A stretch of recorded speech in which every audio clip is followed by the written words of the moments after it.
Hey there, good people. It's the Crippled Critic, and this week I wanted to explain how I got the Flutterbuggiest achievement on Boyfriend Dungeon. Man, that was a really hard achievement to get.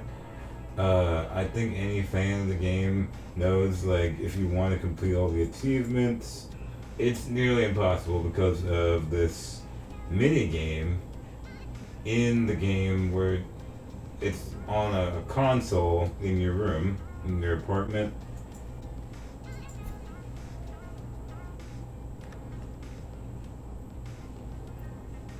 This thing.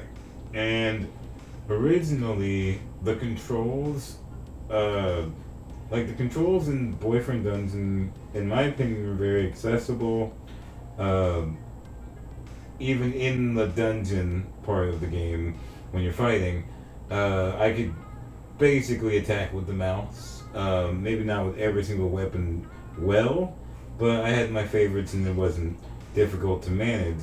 But all of a sudden, on the console mini game, this Hell Highway right here, this was locked to keyboard controls for like a long time. I think at least the first 8 months of the game, and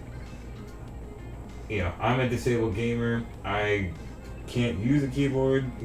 Thankfully this game is able to be windowed and you can use an on-screen keyboard. So I was able to use that. I use it in the game as well, not just for this mini game. But my god, the controls in this minigame are so annoying, and you can't really adequately turn quickly.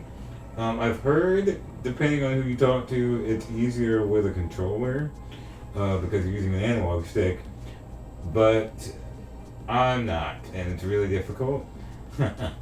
Though, I heard in the latest update, I'm not sure if it's the one that came with the free DLC, or if it was a little earlier, I'm not sure, but there was an update and they did alter the controls slightly for the minigame.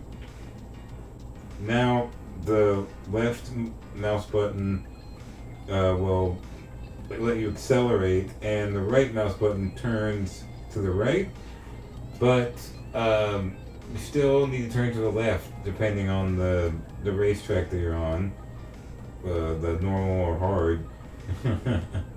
So I still had trouble. It was easier, but I still had trouble.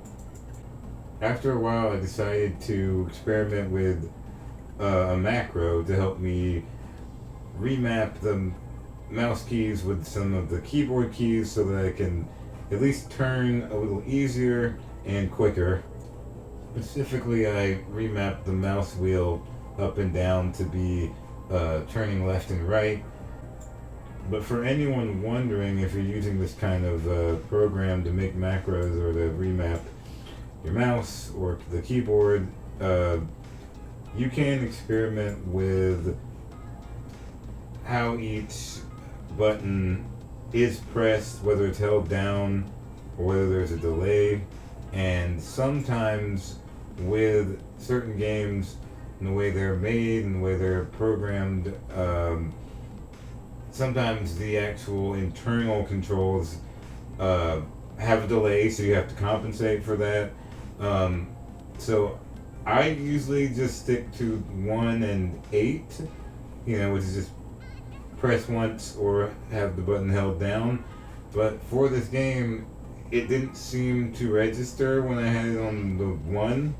And 8 just kept going in circles, so I tried 3, which is, it says during press on down, release on up.